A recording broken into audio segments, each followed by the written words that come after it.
اسلام مذہب کیوں کر بنا؟ اسلام عام معنوں میں مذہب نہیں بلکہ دین ہے۔ مذہب کا لفظ عموماً نہایت محدود مفہوم میں مستعمل ہے، یعنی چند عقائد، ڈاگما، پرستش یا عبودیت کے طریقے، ریچولز اور چند سماجی رسومات یعنی سوشل کسٹمز۔ اس سے آگے بڑھ کر مذہب کی کوئی حیثیت تسلیم نہیں کی جاتی۔ چنانچہ جہاں تک سماجی، معاشی اور سیاسی نظام کا تعلق ہے تو آج کے دور میں یہ مان لیا گیا ہے کہ ان تمام امور کا کوئی تعلق کسی مذہب یا کسی آسمانی ہدایت سے نہیں ہونا چاہیے۔ اس کے برعکس ہمارا دعویٰ یہ ہے کہ ہمارا دین اسلام ایک مکمل نظام حیات فراہم کرتا ہے، اور یہ کہ اس میں ذاتی اور اجتماعی زندگی دونوں کے لیے مکمل ہدایات موجود ہیں۔ بدقسمتی سے مسلمان امت کے زوال کی وجہ سے یہ بنیادی حقیقت بھی ہماری نظروں سے اوجھل ہو گئی۔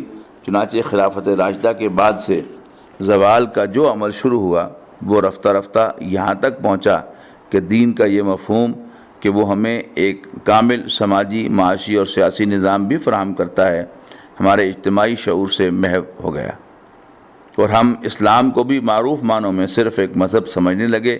اس سلسلے میں مغربی استعمار کی غلامی کا بھی اہم کردار ہے۔ یہ وہ دور تھا جب عیسائیت جیسے مذہب سے ہمارا سابقہ پیش آیا۔ جیسا کہ آپ جانتے ہیں، مسیحیت میں کوئی قانون یا شریعت نہیں ہے۔ پورا مذہب محض چند عقائد، چند اخلاقی تعلیمات اور تھوڑے بہت تصوف پر مشتمل ہے۔ نظام اجتماعی کی بات تو بہت دور کی ہے، مسیحیت میں تو کوئی قانون تک موجود نہیں ہے۔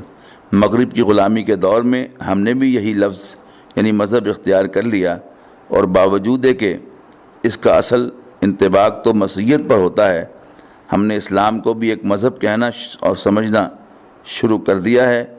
اور یہ وہ دور تھا جب مسلمان ملکوں پر مغربی قانون اور استعماری نظام کا غلبہ تھا۔ نظام اجتماعی کے کسی بھی گوشے کا تعلق اسلام سے باقی نہ رہا تھا، بلکہ ہر کام ہمارے غیر ملکی آقاؤں کی مرضی کے مطابق ایک لادینی نظام کے تحت ہوتا تھا۔ نظام اسلام جب ایک ٹھوس اور واقعی حقیقت کی صورت میں موجود نہ رہا تو آنکھ اوجل پہاڑ اوجل کے مصداق دین کا یہ تصور کہ وہ ایک مکمل نظام بھی ہے ہماری نظروں سے غائب ہو گیا۔